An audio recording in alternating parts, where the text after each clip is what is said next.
Ça fait maintenant une semaine que la saison 3 de Jujutsu Kaisen est sortie. Et comment vous dire? Bah premièrement j'ai du retard, ça c'est sûr. Là franchement je sais pas trop quoi attendre de cet arc. Déjà que le drame de Shibuya avait mis la barre beaucoup trop haute. Il y avait de l'action H24, carrément on n'avait même pas le temps de respirer frère. Et du coup après ce drame, le monde entier du Jujutsu s'est plongé dans une de ces merdes. Parce que l'exorciste le plus puissant dans notre époque a été scellé. Et la traque mortelle a pris place dans tout le Japon. Avant qu'on commence, faut savoir que le bureau général des exorcistes font passer Gojo pour un complice du drame de Shibuya. Ce qui signifie que quiconque tentera de le libérer sera considéré comme un criminel. Et même Yaga, entre parenthèses, le proviseur est mentionné dans ce bourbier frère. Et du coup condamné à mort pour avoir incité Gojo et Geto à provoquer le drame de Shibuya. Non mais frère, c'est l'une des décisions les plus connes que j'ai vues de toute ma vie. À ce point, ils essaient juste d'éliminer toute personne qui n'arrive pas à contrôler frère. Parce qu'il est condamné à mort pour quelle raison? Parce qu'il a respiré. Le frérot n'a fait qu'enseigner Gojo et Geto. Il avait rien à voir avec le drame de Shibuya. Quant à Yuji, son sursis est révoqué et il devrait être exécuté au plus vite. Et ça je pense que vous le savez déjà tous. Mais l'exorciste qui mettra sa sentence à exécution n'est personne d'autre que Yuta, un exorciste de classe S qui revenait tout juste d'Afrique. Et quand j'y repense, pendant que tout le monde se la butait à Shibuya, que des frérots mouraient de tous côtés, bah lui il était là à vivre sa meilleure vie en Afrique frère. Cette troisième saison commence avec un plan sur Yuji qui se lave ses mains toutes couvertes de sang et qu'il a du mal à retirer. Il est là en train d'écouter et tout ce qu'on voit, c'est ce fléau géant qui essaie de l'attraper. Yuji se retourne et commence direct à courir. Il saute par la fenêtre et surprise, les fléaux sont partout. Mais il y avait aussi quelqu'un d'autre qui traînait dans le même immeuble. Et c'est bien évidemment personne d'autre que cette fraude de Yuta, qui quelques mois de cela se régalait avec un bon bissap en Afrique avec le frérot Miguel, sur lui le faisant chuter d'une vitesse. Et encore une fois, il n'y a qu'une seule fraude qui est capable de faire ça. Et c'est ce bon vieux Yuta qui maintenant est au-dessus de lui avec son sabre. Le frérot ne perd pas une seule seconde frère. Et heureusement Yuji l'attrape avec ses deux mains avant qu'il se prenne à moins de sang. On a maintenant une transition vers le clan des Zenin. Et on fait maintenant la rencontre avec ce qui est sans doute le plus gros fils de pute de Jujutsu Kaisen. Et ne me parlez même pas de Megumi hein. L'exorciste de classe 1 spéciale Naoya Zenin. Pour ceux qui se posent la question, la classe 1 spéciale s'attribue à un exorciste appartenant à un grand clan et qui n'a pas de compte à rendre aux écoles d'exorcisme. Il est encore en première année mais là n'est pas la question. Même pas 67 millisecondes après le début de l'épisode et c'est peut-être déjà le plus gros connard que j'ai vu dans cet animé frère. Commençons par parler du fait qu'il sent pas les couilles que Maki soit gravement blessée. Parce que Asuki, elle ne sait pas comment soutenir un homme et que toute femme qui ne se soumet pas devrait mourir. Donc en gros, si une femme n'est pas à la cuisine, il fera même pas l'effort d'écouter ce qui sortira de sa bouche frère. Ensuite il dit que Mei est une 10 sur 10 parce qu'elle a un corps parfait et qu'elle sait se comporter en femme malgré son caractère. Laissez-moi vérifier un petit truc là mec. Oh my goodness. Non mais frérot, je sors ta gueule, pitié frère. Non mais à ce point, enfermez-le immédiatement dans l'une des prisons les plus profondes de cette planète Terre. Bref, il entre dans la pièce et ordonne à la daronne de Maki de se mettre à genoux pour lui ouvrir la porte. Non mais sérieusement, faut atteindre quel niveau d'autisme pour avoir besoin qu'une autre personne se penche pour t'ouvrir la porte? Non mais c'est une blague j'espère. Et là ses aînés lui disent: en retard petit, ton daron est en train de clamser. Et Naoya leur répond que ses frères aînés sont des merdes. Toi, son petit frère, tu vois rien. Tes filles, l'une a cramé et l'autre pue la merde. Et toi mon gars, chauffe même pas. T'es tellement moche que t'aurais dû crever à la place de Toji frère. Oji et Jinichi pètent un câble, ils sont prêts à l'attaquer mais ils se retiennent. Pour vous donner un peu de contexte, Oji Zenin est le père de Maki et Mei est le frère de Naobito, alors que Jinichi est le frère de Toji. Et si vous vous rappelez pendant le drame du Shibuya les mecs, Naobito s'est fait brûler par Jogo. Mais quand j'y repense, la seule chose que le frérot a fait pour le clan Zenin, c'était de leur avoir pendu un enculé comme lui frère. Non mais franchement bravo à toi Naobito frérot. Vraiment merci à fils de pute. Ensuite un petit vieux débarque et leur dit: le chef du clan est mort. Et Naoya est en mode: enfin depuis le temps que j'attendais ces mamans. Enfin non, je veux dire paix à l'âme de Mondara en vrai. Par contre faut avouer qu'il n'avait vraiment pas besoin d'en faire autant pour cette scène. Parce que là Naoya et Jinichi nous confirment qu'ils vivent littéralement que pour les caméras frère. Supplément cette passe D de cette vieille lampe qui les bombarde de projectiles. Maintenant l'avocat leur dit: je vais vous lire son testament. Le 27e chef sera Naoya. Il récupère tous les biens et les armes, mais il doit quand même avoir l'accord de Ogi et Jinichi pour les utiliser. Mais c'est pas fini. Il dit que si pour une raison quelconque Gojo venait à mourir ou à perdre l'usage de ses capacités mentales, le marché qu'il avait passé entre lui et Toji entrera en vigueur. Ce qui veut dire que Megumi sera accueilli dans la famille et sera nommé le nouveau chef du clan Zenin et aura tous les biens en son nom. Oh, regardez-moi ce regard de fou malade les mecs. Il était tellement furieux en entendant Megumi frère. Après je le comprends parce que la seule chose qu'il était sûr d'obtenir lui a été arrachée par Megumi. Megumi frérot. Non mais j'aurais aussi pété un câble. Enfin si Naoya l'était pas déjà. Naoya sort il est en mode: non mais c'est pas possible. Il est où ce fils de pute de Megumi frère? La daronne de Maki lui dit: je sais pas moi. Il était avec Yuji non? Yuji? C'est qui ce mec? Ah le réceptacle de Sukuna. Ok je sais ce que je vais faire. En gros il décide de s'en s'en prendre à Megumi et Yuji, prétextant que Yuji est maintenant condamné à mort pour l'éliminer. Et on parle, mais le frérot parle très sérieusement du genre. Je suis le chef du clan des Zénines. Le regard perdu au loin, très sérieux pendant qu'on lui lasse ses sandales. Je répète, le nouveau chef présumé du clan Zénine a besoin qu'une autre femme lui lasse ses sandales. Non mais les frères, je vous rappelle qu'il a 27 ans. C'est genre 1 ou 2 ans de moins que Gojo. Et à peu près le même âge que Nanami. Non mais c'est une blague frère. Quand on atteint la fin de la vingtaine ou le début de la trentaine, on devrait faire quelque chose normalement. Genre je sais pas moi, fonder une famille, évoluer dans son taf, ou juste faire quelque chose de productif. Mais ce misogyne est un adulte de 30 ans qui ne sait ni cuisiner, ni faire le ménage, ni ouvrir les portes. Il a assez ses propres sandales frère. Et le plus dingue c'est qu'une grosse partie de ses fans sont des meufs. Mais les filles sur TikTok le séusent comme s'il était la réincarnation de Mohala Squall. Ce qui est le cas, mais là n'est pas la question. J'ai vraiment dû faire une pause et essayer de me mettre à leur place. Est-ce que j'aimerais que comme dans JJK, on ait une belle demoiselle qui passe son temps à battre des hommes et à les traiter comme de la merde? Ouais. Mais laissez-moi vous expliquer, c'est pas la même chose. Quand c'est une fille,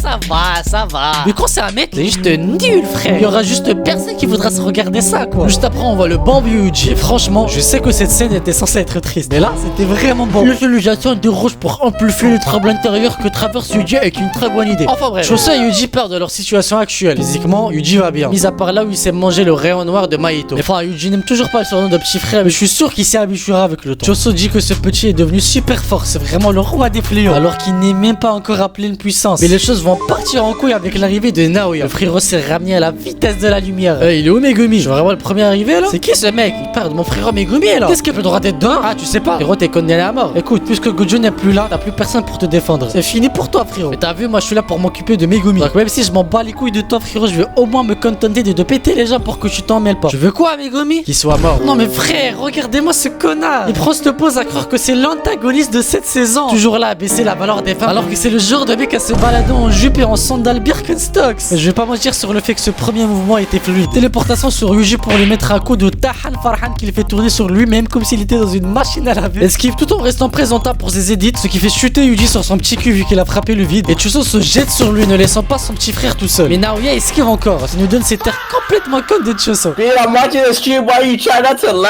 Il décide de se retourner pour tenter de le remettre une droite, et ça sera l'une de ses pires décisions jusqu'à maintenant parce qu'il s'est pris la combinaison la plus humiliante de Devi 26. Il piétine ses potes avant de commencer à le démembrer tout en se coiffant ses cheveux. Je sais bien qu'il n'a jamais fait ça dans le manga, donc chapeau aux animateurs qui nous ont coque cette scène. Il recule pour esquiver un autre coup de Choso, puis le repousse d'un coup de pied. Yuji lui jette une pierre pour le stopper, et si ça avait été quelqu'un d'autre que Yuji, je me serais foutu de sa gueule. Et comme c'est le gars qui lance des poids lourds sans problème, bah je sais que ça aurait fait mal. Et regardez Naoya. J'ai vu ça et j'ai direct ce qu'il n'était pas fait pour ça, mais quelle fraude. Il lève direct ses mains. Il veut pas de bruit avec lui. Il est là, il lui dit frérot, mais calme-toi, je suis pas avec eux hein. Je suis de ton côté, je suis un Zénine, hein, t'inquiète pas frérot. Et dire à Yuta qu'il était Naoya Zénine et qu'il était le cousin de Maki est le pire truc qu'il aurait dû dire frère. Parce que Yuta dans le passé avait littéralement dit avec un sourire aux lèvres qu'il aiderait Maki à vaincre le clan des Zénines. Et ce qui est drôle, c'est que Naoya pense que Yuta s'est énervé parce qu'il avait mentionné Megumi, alors qu'en réalité Yuta s'en fout complètement de ce clochard. Frérot, c'est toi qu'il déteste. Pendant que Naoya tente de convaincre Yuta qu'il est de son côté, Choso dit à Yuji de s'enfuir parce que Naoya est vraiment rapide. Et je ne veux vraiment pas faire de course contre un mec rapide. Il lui dit juste éloigne-toi de ce taré frérot, si tu l'affrontes tu vas juste mourir. On se capte là, on était la dernière fois, ok? Et là Yuji court, donc Choso ne perd pas de temps et leur tire dessus avec son sang perforant. Et Yuta n'était déjà plus là et a rattrapé Yuji sans forcer. Maintenant que Naoya et Choso sont seuls, Naoya lui dit tu manipules les émassis hein, ok. Mais c'est mon petit frère. Revenons au combat principal. Yuji et Yuta ont percuté un bâtiment. Yuji est maintenant immobilisé et Yuta le fixe avec ses idées maniaques. Non mais je vous jure que Gojo aurait vraiment dû laisser ce gars crever frère. Il faut vraiment que quelqu'un l'arrête. Yuji s'éloigne en sautillant, évitant de justesse le coup d'épée. Il se faufile entre les sièges, saute sur l'épée de Yuta et s'élance au loin. Et là on voit Yuta faire quelque chose que je n'ai jamais vu auparavant. Utiliser son énergie occulte pour se propulser dans les airs. Lorsqu'on et on verra ce qu'on a faire du airwalk son énergie occulte. Et là c'était différent. En vrai j'espère juste qu'il laissera notre personnage l'utiliser aussi parce que c'est vraiment cool quoi. Yuta ne veut pas perdre son aura donc il l'envoie valser à travers le mur. Et cette scène m'a un peu déçu car de base Yuji sans réfléchir jette une voiture sur Yuta. Et Yuta lui sort une carte Uno reverse et la relance direct sur lui. Parce que pour ceux qui le savent pas, pour un exorciste utiliser une arme c'est comme être une grosse pute quoi. Maintenant Choso se vide de son sang. Naoya se met alors à parler de sa haine envers ses frères aînés. Non seulement à cause des épées mais aussi parce qu'il les considère comme faibles. Les frères aînés qui ne peuvent pas rivaliser avec lui devraient se pendre et mourir. Non mais ce mec déteste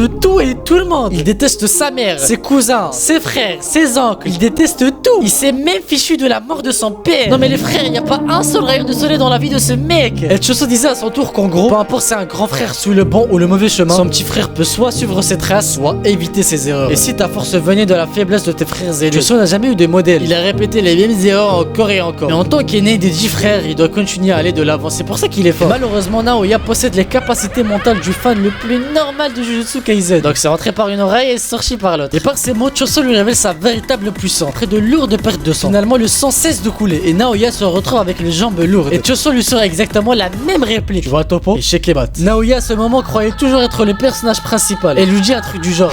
Tu peux rêver frère. Mais il aurait dû savoir que Choso préparait son supernova. Du coup Naoya, tout confiant, lui fonce dessus avec son sort. Mais là il se dit attends mais pourquoi il tire pas encore? Et Choso attendait vraiment qu'il soit tout prêt pour qu'il lui laisse son sort. Et là ça explose de partout. Et ça finit par mettre Naoya au sol. Malgré tous ses coups, il arrive même pas à se relever après une seule attaque. Prochain chef de mes couilles. Ouais. Maintenant on aurait assisté à une victoire épique de Choso. Et malheureusement, Yuta déboule de nulle part entraînant Yuji et lui met une claque, il l'envoie au sol. Et Jacques le regard méprisant de Yuta. Et pire encore, il avait besoin de son aide pour guérir car il avait été empoisonné. Non mais dites-vous que cet homme est censé être le chef du clan des Zenin. Yuta lui dit pas l'air en forme frérot. Et Naoya crache encore plus de sang. Son corps rejette le tout frère. Alors Yuta lui dit ok le sang regarde, je peux te soigner. Il faut que tu fasses un truc pour moi d'abord ok. Faut que t'annonces aux gradés que Yuji est vraiment mort. Et bien évidemment il va accepter parce que c'est une victime. Et comme le sang de Choso est toxique, bah il ne s'en remettra pas sans soin. Maintenant on va dans le passé et plus précisément dans les souvenirs de Yuji. Je sais pas comment ça se passe pour vous mais personnellement je ne me souviens de rien d'avant mes 3 ou 4 ans. Alors que Yuji lui se souvient de l'entièreté des conversations. Son père Jin Itadori discutait avec son grand-père de sa femme et du fait qu'il devrait s'inquiéter pour elle puisqu'elle était déjà morte. Mais juste après on la va franchir la porte et le plus fou c'est qu'elle a des points de suture à la tête. Je pense que vous savez ce que ça veut dire les mecs. Ce détraqué de Kenjaku s'était foudroyé pour donner vie à Yuji. Et ça faisait tellement longtemps qu'il avait le corps de Kaori que les points de suture commençaient déjà à cicatriser. Et en parlant de Kaori, je ne peux même pas reprocher à Jin Itadori d'avoir ignoré le fait que sa femme soit revenue d'entre les morts. Mais regardez par vous-même. Et après avoir revu ce souvenir, Yuji se réveille de son sommeil. Il voit assis la fraude près d'un feu. Yuji pour cette réaction frère. Parce que prenons 2 secondes pour se mettre à sa place. Ce mec dont il a seulement entendu qu'il était fort débarque et le met KO en un clin d'œil. Puis se met à rire sans aucune raison. Juste après s'être réveillé dans un endroit empivouillé du feu. J'aurais peur moi aussi honnêtement les mecs. Pendant ce temps Yuta essayait en réalité de sauver et de protéger Yuji. Il y a quelques mois en septembre, Gojo est venu au Kenyan pour goûter le bissap. Il a aussi demandé à Yuta de prendre soin des étudiants de première et de deuxième année. Au cas où il lui arriverait quelque chose. Yuta a vraiment osé lui dire arriver quelque chose. Genre comme avoir une copine. En soi je le comprends parce que c'est tout simplement impossible d'imaginer qu'il puisse arriver quoi que ce soit à Gojo. Ce qui est logique quoi. Et du coup Gojo a appuyé sur le fait de veiller sur Yuji étant donné qu'il avait lui aussi été condamné à mort. Mais le plus drôle dans cette histoire c'est la réaction de Gojo en apprenant que Migen n'est pas là pour le voir. Sachant que Gojo l'a enclenché il y a pas longtemps. Et il ose quand même se demander pourquoi il devait pas le voir. Mais c'est une blague j'espère. Yuta a fait ça parce que les gens qui lui sont chers tiennent à Yuji. Donc il a monté tout ce plan pour le tuer. Parce que s'il l'avait pas fait ils auraient envoyé un autre exécuteur pour le trouver. Donc il a dû passer un marché entre eux, tuer Yuji pour être reconnu comme exécuteur. Et il dit à Yuji et du coup j'ai dû te tuer. Et Yuji tombe en dépression totale. Moi j'ai envie. Pourquoi t'as envie? Frérot j'ai utilisé le sort d'inversion pour te ramener à la vie puisque t'es déjà revenu une fois. Je sais que ça a l'air un peu fou mais au moins ça a marché. Ça te donnera un peu plus de temps. Pourquoi tu ferais ça pour moi? Parce que je comprends frérot. Être un personnage principal c'est dur. Surtout quand on t'impose un pouvoir de dingue. Au moins le tien c'est pas une petite fille bizarre quoi. Et Yuji ne veut rien entendre. Il est toujours déprimé. Et là l'homme, le mythe, la légende en personne. Monsieur Potentiel apparaît. Yuji rentre à l'école immédiatement. Mais ce genre ouais t'as tué plein de gens et ils sont tous morts de chez morts. Écoute frérot, même si je suis Monsieur Potentiel on n'est pas des héros. On est des exorcistes avant tout. Donc personne peut nous juger. Tout ce qu'on peut faire c'est continuer d'essayer d'être bon frérot. Et en fait il est venu lui demander de l'aide parce que Kenjaku a lancé la traque meurtrière. Et sa sœur sera l'une des participantes. Et là du coup ils ont 19 jours avant que ça commence. Alors Yuji dit à Yuta si jamais Sukuna prend le contrôle de mon corps, s'il te plaît tue-moi sans hésiter. C'est noté frérot. La première chose qu'ils vont faire c'est retourner à l'école pour voir Tengen. Pour découvrir le vrai plan de Kenjaku. Et comment libérer Gojo parce qu'ils ont besoin de lui. Il se tourne vers Megumi et lui demande il est arrivé quoi à Nobara? Et là Megumi détourne juste le regard. En fait faut le baiser sur Mahito. J'aurais aimé que ce soit Yuji qui le tue frère. Ça aurait été tellement mieux. Je suis arrivé dit ok j'ai un moyen de s'introduire là-dedans. On va se mettre bien les mecs allez venez. Alors ils s'introduisent, descendent les escaliers et on voit Maki. Elle est toute brûlée mais elle va bien. En gros elle aurait dû mourir mais comme il a la restriction céleste elle a été bénie. Choso explique qu'il y a un entrepôt maudit et c'est là que Tengen se trouve. Ok bah parfait alors mais t'es qui toi en fait? Yuji dit pour le moment on peut dire que c'est mon grand frère. Ils arrivent tous à la porte, ils l'ouvrent, il y a juste des arbres bizarres de partout. Ils entrent et voient des taches de sang sur le sol et si je dis pas de conneries c'était la meuf que Toji avait tuée devant Geto. Et là ils arrivent dans le hall principal et tout est blanc. En gros Tengen les rejette. Et aussi les mecs, petite parenthèse, et tous ceux qui prennent Tengen pour un alien. Bah voici à quoi elle ressemblait quand elle avait votre âge. Donc arrêtez de dire que c'est un alien les mecs. Même si c'est devenu un fléau maintenant mais bah c'est pas grave. Donc puisque Tengen les rejette, ils s'apprêtent à partir et à trouver un nouveau plan. Et Tengen apparaît et leur dit vous partez déjà? Et c'est là que a l'épisode 3, qui est certes le plus important pour bien comprendre ce qui suivra, mais entre nous, il est tellement chiant, frère. Il y a tellement d'infos que tes yeux ont même pas le temps de se reposer, frère. J'ai lancé l'épisode en pensant que j'allais bien manger et tout ce que j'ai eu c'était un diaporama. Mais les gars, tu sors du travail, du lycée, du collège, je sais pas, bon. En gros, t'as passé une longue journée. Tu viens, tu te poses devant JJK et tu vois cet épisode-là. Et si tu t'en pas dans les potes, c'est une folie, frère. Je vais quand même faire mon taf et vous le résumer rapidement. La première chose qu'il faut comprendre, c'est le plan de Kenjaku. On sait désormais qu'il a enfermé Gojo pour éviter qu'un 6ème œil renaisse. Étant donné qu'il est inutile de les tuer parce qu'il y a un destin qui lie le 6ème œil, Tengen et le plasma stellaire. Ensuite, Kenjaku a pour but de faire évoluer les humains, puis de prendre le contrôle de Tengen grâce au sort inné de Geto, parce que Tengen est devenu presque un fléau et le forçait à assimiler les humains. L'équipe de Gojo a donc besoin d'ouvrir la lisière du supplice. Tengen leur propose l'envers de la lisière qui est en réalité une porte arrière. En gros, ils ont la lisière du supplice, c'est juste qu'ils ne peuvent pas l'ouvrir, mais ils peuvent l'ouvrir grâce à un objet qui annule les sorts, comme les cordes noires ou la lance céleste de Toji. Ce connard de Gojo les a détruites dans le passé, frère. Donc ils partent à la recherche de l'ange. Il y a un sort inné qui peut ouvrir la lisière du supplice qui se trouve dans l'arène de Tokyo. Les arènes qui sont en réalité plusieurs points répartis qui forment une sorte de frontière. Et grâce à l'énergie occulte dégagée par les joueurs, il y a une grosse barrière qui va avancer et recouvrir tout le Japon afin de maudire tous les Japonais, les faire donc évoluer et enfin les assimiler.